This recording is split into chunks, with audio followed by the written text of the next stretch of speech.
Hi friends, வணக்கம். என் பேர் Abhi. Welcome to Indian recipes Tamil. அனைவருக்கும் அட்வான்ஸ் தமிழ் புத்தாண்டு நல்வாழ்த்துக்கள். நம்ம இன்றைக்கி தமிழ் புத்தாண்டை முன்னிட்டு நல்ல டேஸ்டியான சைவ விருந்து எப்படி தயார் பண்ணுறதுன்னு பார்க்க போகிறோம். ஸோ இந்த ரெசிபி எல்லாமே டீட்டெயிலாக உங்களுக்கு இந்த வீடியோவில் நான் சொல்லி தந்திருக்கேன். இந்த வீடியோ பார்த்தாலே நீங்களும் இதே போல் ரிச்சான லஞ்ச் மெனு வீட்டிலையே ப்ரிப்பேர் பண்ண முடியும். ஸோ நீங்களும் வரக்கூடிய தமிழ் புத்தாண்டு அன்னைக்கு இந்த எல்லா ரெசிபியும் ட்ரை பண்ணி பாருங்கள். வீட்டில் இருக்க எல்லாரும் விரும்பி கேட்டு வாங்கி சாப்பிடுவாங்க. இப்போ வாங்க வீடியோக்குள்ளே போகலாம். இந்த ரெசிபி எப்படி ப்ரிப்பேர் பண்ணுறதுன்னு பார்க்கலாம். வீடியோக்குள்ளே போகிறதுக்கு முன்னாடி உங்கள் எல்லாருக்கிட்டையும் ஒரு அன்பான ரெக்வஸ்ட் இருக்குது. நம்ம சேனல் இந்தியன் ரெசிபீஸ் தமிழை ஃபஸ்ட் டைம் பார்க்குற நண்பர்கள் இந்த வீடியோக்கு கீழே இருக்க ரெட் கலர் சப்ஸ்கிரைப் பட்டனை கிளிக் பண்ணி சப்ஸ்கிரைப் பண்ணுங்கள். கூடவே இருக்க பெல் சிம்லையும் கிளிக் பண்ணுங்கள். அப்போ தான் நான் தினம் அப்லோட் பண்ணுற புது ரெசிபிஸை நீங்கள் மிஸ் பண்ணாமல் பார்க்க முடியும். ஸோ ஃபஸ்ட்டு நம்ம இனிப்பிலிருந்தே ஸ்டார்ட் பண்ணலாம். எல்லாருக்கும் ரொம்ப பிடிச்சமான ஜவ்வரிசி பாயாசம். இந்த பாயாசம் நான் குக்கரில் பண்ணியிருக்கேன். ஸோ சட்டுன்னு பண்ணி முடிச்சிடலாம். ஃபஸ்ட்டு இது பண்ணுறதுக்கு 1 கப் அளவு ஜவ்வரிசி எடுத்துகிட்டு 4லேருந்து 5 மணி நேரம் நல்லா ஊற வச்சுக்கோங்க. இது இப்போ நல்லா ஊறி இருக்குது. இந்த லன்ச் மெனுக்கு தேவையான பொருட்கள் எல்லாமே நீங்கள் ப்ரிப்ரேஷன் பண்ணி வச்சிட்டிங்கன்னா இந்த ரெசிபி ஒரு 40 நிமிஷத்துலேயே தாராளமாக பண்ணி முடிச்சிடலாம். ஃபஸ்ட்டு ஒரு குக்கர் சூடுபடுத்திக்கோங்க. அதில் 1 டேபிள் ஸ்பூன் அளவுக்கு நெய் சேர்த்துக்கோங்க. நெய் நல்லா சூடானதுக்கப்புறமா நம்ம ஏற்கனவே ஊற வச்சுருக்கோம்ல ஜவ்வரிசி, அதை தண்ணியில் நல்லா வடிச்சிட்டு சேர்த்துக்கோங்க. சேர்த்துட்டு இதை ஒரு தடவை லேசாக வறுத்துக்கோங்க. இது ஒரு 30 செகண்ட் வறுத்தா போதும். இப்போ இதில் தண்ணி சேர்த்துக்கோங்க. நம்ம 1 கப் அளவு ஜவ்வரிசி எடுத்துருந்தோம். ஸோ 3 கப் அளவு தண்ணி சேர்த்துக்கோங்க. நான் 100 கிராம் அளவு ஜவ்வரிசியில் பண்ணுறேன். ஸோ 300 ml அளவு தண்ணி சேர்த்துருக்கேன். இப்போ இதை ஒரு தடவை நல்லா கலந்துக்கோங்க. இப்போ இந்த குக்கர் மூடி வச்சு மூடிட்டு 2 விசில் வர்றது வரைக்கும் வெயிட் பண்ணலாம். ஏன்னா இது 5 மணி நேரம் ஊறினதுனால ரொம்ப சுலபமாக இது சீக்கிரமாகவே வெந்துடும். இப்போ பாருங்கள், இது 2 விசில் விட்டுருச்சு. இது நல்லாவே வெந்துருச்சு. நீங்கள் ஜவ்வரிசியை நல்லா அமுத்தி பார்த்தீங்கன்னா சாஃப்ட் பால் மாதிரி இருக்கும். இது கரெக்டான கன்சிஸ்டன்சி. இது ஒரு ஓரமாக இருக்கட்டும். இன்னொரு கடாய் சூடுபடுத்திக்கோங்க. அதில் 1 டீஸ்பூன் அளவுக்கு நெய் சேர்த்துக்கோங்க. நெய் நல்லா உருகட்டும். நெய் நல்லா உருகினதுக்கு அப்புறமா இதில் கொஞ்சம் போல் முந்திரி பருப்பு சேர்த்துக்கோங்க. நான் ஒரு 1/4 கப் அளவு முந்திரி பருப்பு சேர்த்துருக்கேன். சேர்த்துட்டு இதை லோ ஃப்ளேமில் வச்சுட்டு நல்லா வறுத்துக்கோங்க.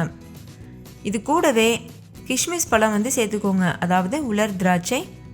நான் கருப்பு உலர் திராட்சை சேர்த்துருக்கேன். நீங்கள் நார்மலான கிஷ்மிஷ் பழம் கூட சேர்க்கலாம். சேர்த்துட்டு இது நல்லா நம்ம வறுத்துக்க போகிறோம். முந்திரி நல்லா வறுபட்டதுக்கு அப்புறமா நம்ம ஏற்கனவே வேக வச்சுருக்கிறோம்ல ஜவ்வரிசி, அதை சேர்த்துக்கோங்க. சேர்த்துட்டு இது போல் நல்லா மிக்ஸ் பண்ணிக்கோங்க. இப்போ இதில் ஒரு 1/4 லிட்டர் அளவுக்கு பால் சேர்த்துக்கோங்க. கொஞ்சம் கொஞ்சமாக சேர்த்து கலக்கணும். பால் சேர்த்து நல்லா மிக்ஸ் பண்ணதுக்கப்புறமா சர்க்கரை சேர்த்துக்கோங்க. நான் ஒரு 1/2 கப் அளவு சர்க்கரை சேர்த்துருக்கேன். இது 100 கிராம் அளவு சர்க்கரை இருக்கும்.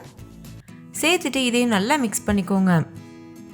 நீங்கள் ஸ்வீட் அதிகம் சாப்பிட மாட்டிங்கன்னா நீங்கள் 1/4 கப் அளவுக்கு கூட சர்க்கரை சேர்த்துக்கிறலாம். சர்க்கரை நல்லா கரைஞ்சதுக்கப்புறமா இதில் ஏலக்காய் தூள் சேர்த்துருங்க. சேர்த்துட்டு ஒரு தடவை நல்லா கலந்துக்கோங்க. இப்போ இதில் நான் கலருக்காக கொஞ்சம் போல் குங்குமப்பூ சேர்த்துருக்கேன். அது ஆப்ஷனல், நீங்கள் ஸ்கிப் பண்ணிக்கலாம். கூடவே சாரப்பருப்பு ஒரு டேபிள் ஸ்பூன் அளவு சேர்த்துருக்கேன். இது நல்லா நம்ம சாப்பிடும்போது வாயில் கடிப்படும். அப்போ ரொம்ப டேஸ்ட்டாக இருக்கும். நீங்கள் இதுக்கு பதிலாக உங்களுக்கு விருப்பமான எந்த நட்ஸ் வேணாலும் சேர்த்துக்கலாம். இப்போ இதை நல்லா மிக்ஸ் பண்ணிவிட்டு ஸ்டவ் ஆஃப் பண்ணிடுங்க. அவ்வளோதான். இப்போ பாயாசம் தயாராகிருச்சு. இது ஒரு ஓரமாக இருக்கட்டும். நம்ம அடுத்த ரெசிபிக்கு போயிடலாம். அடுத்து நம்ம உருளைக்கிழங்கு வறுவல் எப்படி பண்ணுறதுன்னு பார்க்கலாம். ஃபஸ்ட்டு இது பண்ணுறதுக்கு ஒரு கடாயில் 3 டேபிள் ஸ்பூன் அளவுக்கு எண்ணெய் சூடுபடுத்திக்கோங்க.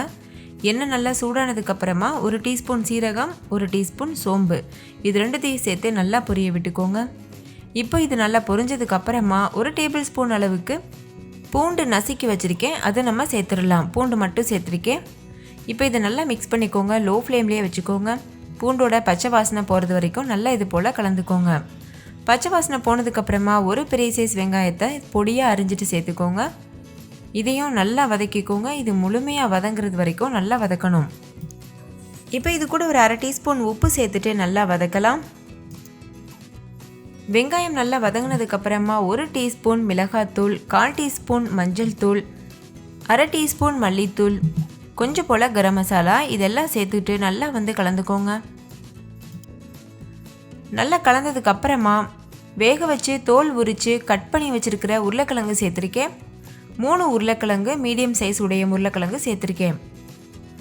குக்கரில் வச்சு வேக வச்சு சேர்த்தோன்னா ரொம்ப சுலபமாக இது வந்து வெந்துடும். குக்கரில் ஒரு 2 விசில் விட்டு வேக வச்சுட்டு இது போல் சேர்த்துக்கோங்க. சேர்த்துட்டு நல்லா இதை மிக்ஸ் பண்ணிக்கோங்க. லோ ஃப்ளேம்லேயே வச்சுட்டு ஒரு 10 நிமிஷத்துக்கு இதை வேக வச்சா போதும். ஏன்னா உருளைக்கிழங்கு ஏற்கனவே நம்ம வேக வச்சுருக்கோம்ல. 10 நிமிஷத்துக்கு அப்புறமா இதை நம்ம சர்வ் பண்ணிடலாம். அவ்வளோதான். இப்போ 10 நிமிஷம் ஆயிடுச்சு. நம்மளோட உருளைக்கிழங்கு வறுவல் சூப்பராக தயாராகிடுச்சு. இது ஒரு ஓரமாக இருக்கட்டும். அடுத்த ரெசிபிக்கு நம்ம போயிடலாம். அடுத்து நம்ம பண்ண போகிற ரெசிபி சாம்பார். இது பண்ணுறதுக்கு ஃபஸ்ட்டு ஒரு கடாய் சூடுபடுத்திக்கோங்க. அதில் 3 ஸ்பூன் அளவு எண்ணெய் சேர்த்துக்கோங்க. எண்ணெய் நல்லா சூடானதுக்கப்புறமா 10லேருந்து 15 சின்ன வெங்காயங்கள் சேர்த்துக்கோங்க. நீங்கள் பொடியை அரைஞ்சிட்டும் சேர்க்கலாம், இல்லை முழுசாகவும் சேர்க்கலாம். நான் முழுசாக சேர்த்துருக்கேன். சேர்த்துட்டு இது நல்லா வதக்கிக்கோங்க. அடுத்தது இதில் தக்காளி சேர்த்துக்கோங்க. ஒரு மீடியம் சைஸ் தக்காளி கட் பண்ணிவிட்டு சேர்த்துக்கோங்க. சேர்த்துட்டு இதையும் நல்லா வதக்கிக்கோங்க. வெங்காயம் தக்காளி முழுமையாக வதங்கினதுக்கப்புறமா 1/4 ஸ்பூன் அளவுக்கு மஞ்சள் தூள், சுவைக்கேற்ப உப்பு, அதுக்கப்புறமா கொஞ்சம் போல் காய்கறிகளும் சேர்த்துக்கோங்க. நீங்கள் உங்களுக்கு விருப்பமான எந்த காய்கறி வேணாலும் சேர்க்கலாம். நான் வந்து 2 கேரட் 2 முருங்கைக்காய் வந்து கட் பண்ணிவிட்டு சேர்த்துருக்கேன். கூடவே 4-5 பற்கள் பூண்டு வந்து சேர்த்துக்கோங்க. சேர்த்துட்டு இது நல்லா வந்து வதக்கிக்கோங்க. இப்போ வந்து இந்த காய் முங்குறது அளவுக்கு தண்ணி சேர்த்துட்டு இதை நம்ம வேக வச்சுக்கிற போகிறோம். நிறைய தண்ணி சேர்க்க தேவையில்லை. இது முங்குற அளவுக்கு தண்ணி சேர்த்தா போதும். இது போல் காயை வந்து எண்ணெயில் ஃபஸ்ட்டு வதக்கிறதுனால நல்ல ஒரு ஃப்ளேவர்ஃபுல்லாக இருக்கும். அதுக்காக தான் நம்ம வதக்கியிருக்கோம். இப்போ தண்ணி சேர்த்துட்டு மூடி போட்டு மூடி ஒரு 10 நிமிஷம் இதை நல்லா வேக வச்சுக்கோங்க. லோ ஃப்ளேம்லேயே வச்சு வேக வைங்க. அப்போ தான் காய் முழுமையாக வேகும். இப்போ 10 நிமிஷம் ஆயிடுச்சு. காய்கறிக்கு நல்லா வெந்திருக்கு. இதில் நீங்கள் உங்களுக்கு விருப்பமான காய்கறிகள் சேர்க்கலாம். அதாவது கத்திரிக்காய், அவரைக்காய் இது போன்ற காய்கறிகள் சேர்த்துக்கிறலாம். இப்போ காய் நல்லா வெந்துருச்சு. இது வெந்துருச்சான்னு பார்க்குறதுக்கு நீங்கள் வந்து ஒரு கேரட் எடுத்து நசுக்கி பார்த்தீங்கன்னா இது ஈஸியாக வந்து நசுங்கும். ஸோ அப்போ அது வெந்திருக்குன்னு அர்த்தம். இந்த டைமில் வேக வச்சுருக்கிற துவரம்பருப்பு வந்து சேர்க்கணும். நான் வந்து குக்கரில் ஒரு 1/2 கப் அளவு துவரம்பருப்பு எடுத்து 2 கப் அளவு தண்ணி சேர்த்து 4 விசில் விட்டு வேக வச்சுருந்தேன். அதை வந்து சேர்த்துருக்கேன். சேர்த்ததுக்கப்புறமா இது போல் நல்லா மிக்ஸ் பண்ணிக்கோங்க. இப்போ இது கொதி வர ஆரம்பிச்சிருச்சு. இந்த மாதிரி கொதிச்சு வரும்போது இதில் சாம்பார் பவுடர் வந்து சேர்க்கணும். வீட்டில் அரைச்ச சாம்பார் பவுடர் சேர்த்தோன்னா ரொம்ப மணமாக இருக்கும். ஒரு 2 ஸ்பூன் அளவுக்கு சாம்பார் பவுடர் சேர்த்துக்கோங்க. சாம்பார் பவுடர் வீட்டிலையே எப்படி பண்ணுறதுன்னு சொல்லி நான் ஒரு வீடியோ அப்லோட் பண்ணியிருக்கேன். அதோடைய லிங்க் வந்து வீடியோக்கு கீழே இருக்க டிஸ்கிரிப்ஷன் பாக்ஸில் இருக்குது. வேணும்னா செக் பண்ணி அந்த ரெசிபியும் பார்த்துக்கோங்க. ஒருவேளை உங்களுக்கு சாம்பார் பவுடர் சேர்க்க பிடிக்கலைன்னா ஒரு 1/2 டீஸ்பூன் அளவுக்கு மிளகாத்தூள், 1/4 டீஸ்பூன் அளவுக்கு மல்லித்தூள் இது மட்டும் சேர்த்துட்டு நல்லா கலந்துக்கோங்க. இப்போ இதில் புளி கரைசல் சேர்க்கணும். ஒரு சின்ன லெமன் சைஸ் அளவு புளி எடுத்துகிட்டு ஒரு 1/2 மணி நேரம் ஊற வச்சு அதை கரைச்சி வச்சுருக்கேன். அந்த தண்ணியை மட்டும் சேர்த்துருக்கேன். சேர்த்ததுக்கப்புறமா இது நல்லா மிக்ஸ் பண்ணிவிட்டு கொஞ்சம் போல் பெருங்காயத்தூள் சேர்த்துக்கோங்க. பெருங்காயத்தூள் சேர்த்தோன்னா நல்லா மணமாக இருக்கும். இப்போ கூடவே இதில் தாளிதம் சேர்க்கணும். அதுக்கு 1 ஸ்பூன் எண்ணெயில் கடுகு, உளுத்தம்பருப்பு, சீரகம், அதுக்கப்புறம் வரமிளகாய், கருவேப்பிலை, கொத்தமல்லி இதெல்லாம் வந்து தாளிச்சிட்டு சேர்த்துருக்கேன். சேர்த்து இதை நல்லா மிக்ஸ் பண்ணிவிட்டு நம்ம இதை சர்வ் பண்ணலாம். அவ்வளோதான். இப்போ நம்ம ஸ்டவ் ஆஃப் பண்ணிடலாம். கடைசியாக ஒரு சின்ன துண்டு வெல்லம் வந்து சேர்த்துக்கோங்க. இது சேர்க்குறதுனால ஹோட்டல் சுவையில் இருக்கும் நம்ம சாம்பார். அதே போல் கடைசியாக ஒரு டீஸ்பூன் அளவு நெய் சேர்த்து மிக்ஸ் பண்ணிங்கன்னா சாம்பார் முழுமையாக நெய்லையே ப்ரிப்பேர் பண்ணது போல் சுவையாக இருக்கும், மணமாகவும் இருக்கும். அதுக்காக நம்ம இப்போ ஒரு டீஸ்பூன் அளவு நெய் சேர்த்துடலாம்.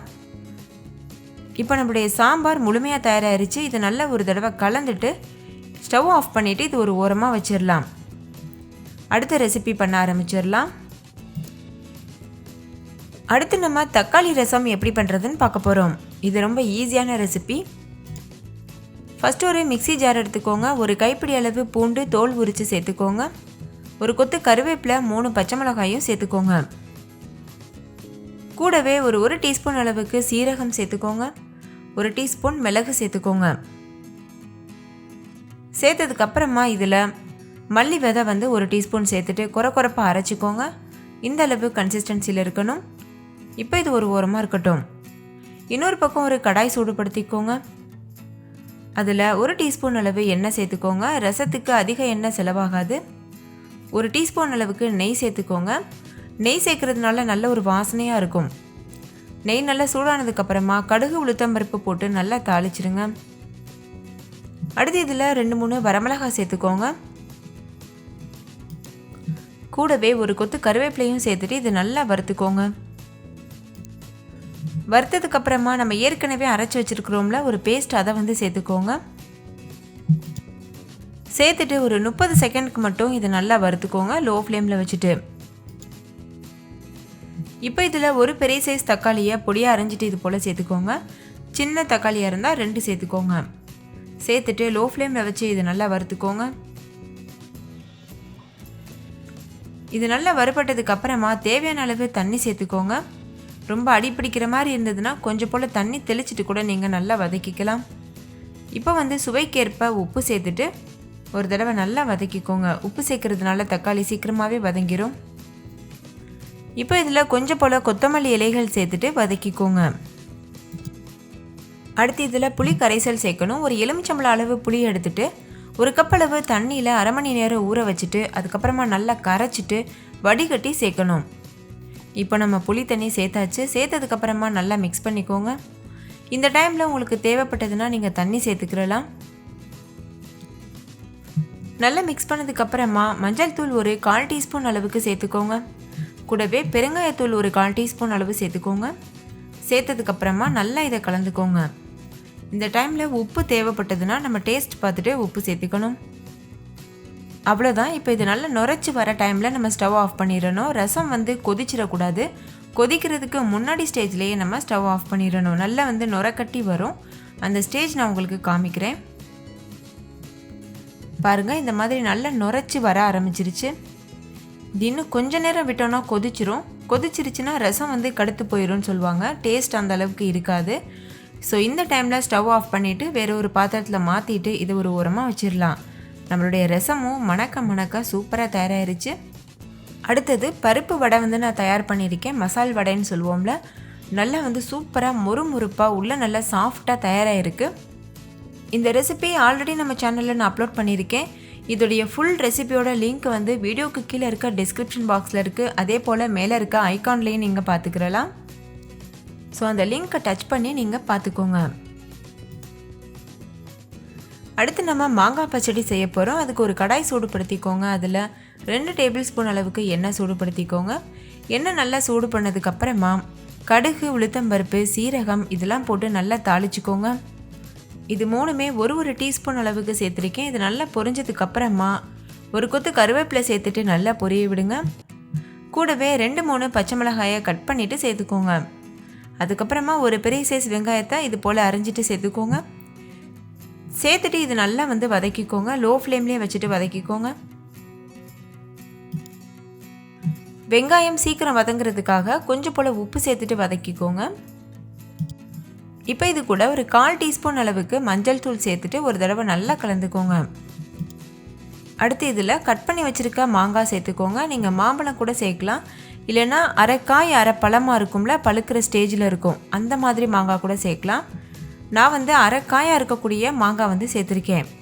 கொஞ்சம் பழுத்திருக்கு. இதில் லேசாக இனிப்பும் இருந்தது. அதனால் வெல்லமும் நம்ம கம்மியாக சேர்த்தாலே போதும். இப்போ லோ ஃப்ளேமில் வச்சுட்டு ஒரு 30 செகண்ட்க்கு இது நல்லா வறுத்துக்கோங்க. மூடி போட்டு மூடி கொஞ்ச நேரம் ஒரு 30 செகண்ட் இருக்கட்டும். 30 செகண்ட் ஆயிடுச்சு. இப்போ மாங்காய் வந்து நல்லா சாஃப்டாகிருச்சு. நல்ல காயாக சேர்க்குறீங்கன்னா ஒரு 5 நிமிஷத்துக்காவது நம்ம மூடி போட்டு வேக வைக்கணும். இப்போ இதில் ஒரு 1/4 கப் அளவுக்கு வெல்லம் சேர்க்குறேன். ஒரு 1/4 டீஸ்பூன் அளவுக்கு மிளகாய்த்தூள் வந்து சேர்த்துருக்கேன். ஒரு 30 ml அளவுக்கு மட்டும் தண்ணி சேர்த்துட்டு இது நல்லா மிக்ஸ் பண்ணிடலாம். ரொம்ப தண்ணி சேர்க்க தேவையில்லை. ஏன்னா வெல்லத்துலேருந்து தண்ணி வெளியாகும். அதனால் நிறைய தண்ணி சேர்த்துட வேண்டாம். இது நல்லா மிக்ஸ் பண்ணிவிட்டு இந்த தண்ணிலாம் ஓரளவு வற்றி வரணும். அந்த டைமில் நம்ம இதை சர்வ் பண்ணிடலாம். மாங்காய் பச்சடி செய்கிறது ரொம்ப ஈஸி. டேஸ்ட் ரொம்ப சூப்பராக இருக்கும். இப்போ மூடி போட்டு மூடியாச்சு. பாருங்கள், இது நல்லாவே வெந்துருச்சு. அதே மாதிரி தண்ணியெலாம் நல்லா வற்றிடுச்சு. இது கரெக்டான ஸ்டேஜில் இருக்குது. இது ஆறுனதுக்கப்புறம் இன்னும் நல்லா கெட்டியாகும். அதனால் இந்த ஸ்டேஜ்லேயே நம்ம ஸ்டவ் ஆஃப் பண்ணிடலாம். அடுத்து அப்பளம் பொரிச்சிடலாம். எண்ணெய் நல்லா சூடாயிருச்சு. இந்த அப்பளம் நம்ம வீட்டிலையே ரொம்ப சுலபமாக தயார் பண்ணலாம். அதோடைய வீடியோவும் நம்ம இந்தியன் ரெசிபிஸ் தமிழ் சேனலில் இருக்குது. அப்பளம் வீட்டிலேயே எப்படி தயார் பண்ணுறதுன்றத வீடியோவுடைய லிங்க் வந்து இந்த வீடியோவுக்கு கீழே இருக்க டிஸ்கிரிப்ஷன் பாக்ஸில் தரேன், மேலே ஐக்கான்லேயும் ஆட் பண்ணுறேன், நீங்கள் வந்து பார்த்துக்கோங்க. அப்பளங்கள் பொரித்து ஒரு ஓரமாக வச்சாச்சு. அடுத்தது பொரியலுக்காக நான் வந்து பீன்ஸ் கேரட் பொரியல் வந்து தயார் பண்ணியிருந்தேன். அது எல்லாருமே நம்ம அன்றாட செய்யக்கூடிய பொரியல். ஸோ வந்து நான் வீடியோ ரொம்ப லென்த்தியாக்க வேணான்னு சொல்லி அதோடைய லிங்க்கும் வீடியோவுக்கு கீழே இருக்க டிஸ்கிரிப்ஷன் பாக்ஸில் தரேன், நீங்கள் போய் செக் பண்ணி பார்த்துக்கோங்க. நார்மல் நம்ம காய் பொரிக்கிற மாதிரி தான். ஸோ ரொம்ப சிம்பிளான ரெசிபி. ஸோ அவ்வளோதான் ஃப்ரெண்ட்ஸ், நம்மளுடைய லஞ்ச் மெனு எல்லாமே தயாராக இருக்குது. இப்போ நம்ம சர்வ் பண்ணிடலாம். நீங்கள் இந்த அப்பளம் வீட்டில் செய்ய விருப்பப்படலைன்னா கடை அப்பளம் கூட பொரித்து வச்சிடலாம், அதுவும் ரொம்ப ஈஸியாக இருக்கும். அவ்வளோதான் ஃப்ரெண்ட்ஸ், நம்மளுடைய ரொம்ப டேஸ்டியான வெஜிடேரியன் லஞ்ச் மெனு சூப்பராக தயாராகிருச்சு. ரசம், சாம்பார், சாதம், தயிர், பாயாசம், அப்பளம், உருளைக்கிழங்கு கூட்டு, அதுக்கப்புறமா பீன்ஸ் கேரட் பொரியல், மாங்காய் பச்சடி, பருப்பு வடை, கூடவே நம்ம ஊற்றி சாப்பிட்றதுக்கு நெய், கொஞ்சம் போல் நெய் ஊற்றி சாம்பார் சாதத்தில் பிசைஞ்சு சாப்பிட்டோன்னா ரொம்ப டேஸ்ட்டாக இருக்கும். நம்ம இப்போது இதை என்ஜாய் பண்ணி சாப்பிடலாம். நம்மளுடைய ரொம்ப டேஸ்டியான லஞ்ச் மெனு சூப்பராக தயாராக இருக்குது. நீங்கள் கண்டிப்பாக இந்த புத்தாண்டுக்கு இதை ட்ரை பண்ணி பாருங்கள். ட்ரை பண்ணிவிட்டு உங்கள் எக்ஸ்பீரியன்ஸ் எப்படி இருந்ததுன்னு கமெண்ட்லேயும் கூட ஷேர் பண்ண மறந்துடாதீங்க. இந்த எல்லா ரெசிபிலையும் உங்களுடைய ஃபேவரட்டான ரெசிபி என்னன்றதையும் கமெண்ட்டில் மென்ஷன் பண்ணுங்கள். என்னோடய ஃபேவரட்டான ரெசிபி மாங்காய் பச்சடி, அதுக்கப்புறமா உருளைக்கிழங்கு வறுவல், பருப்பு வடை, இது எல்லாமே எனக்கு ரொம்ப பிடிக்கும். பாயாசமும் பிடிக்கும். சொல்லப்போனால் இதில் இருக்க எல்லாமே என்னுடைய ஃபேவரெட். ஸோ நீங்கள் உங்களுடைய ஃபேவரெட்டை சொல்லுங்கள். ஓகே ஃப்ரெண்ட்ஸ், இந்த ரெசிபி உங்கள் எல்லாருக்கும் ரொம்ப பிடிச்சிருக்கும்னு நம்புகிறேன். இந்த வீடியோ பிடிச்சிருந்தால் லைக் பண்ணுங்கள், உங்கள் ஃப்ரெண்ட்ஸ் கூட நிறைய ஷேர் பண்ணுங்கள். ஸோ உங்களை பார்த்து பயன்பெறட்டும். இன்னொரு சூப்பரான ரெசிபியோடு நான் உங்களை சந்திக்கிறேன். அதுக்கு முன்னாடி நம்ம சேனல் இந்தியன் ரெசிபீஸ் தமிழை சப்ஸ்கிரைப் பண்ணிக்கோங்க. கூடவே இருக்க பெல் சிம்லையும் கிளிக் பண்ணுங்கள். தேங்க்யூ, பாய்.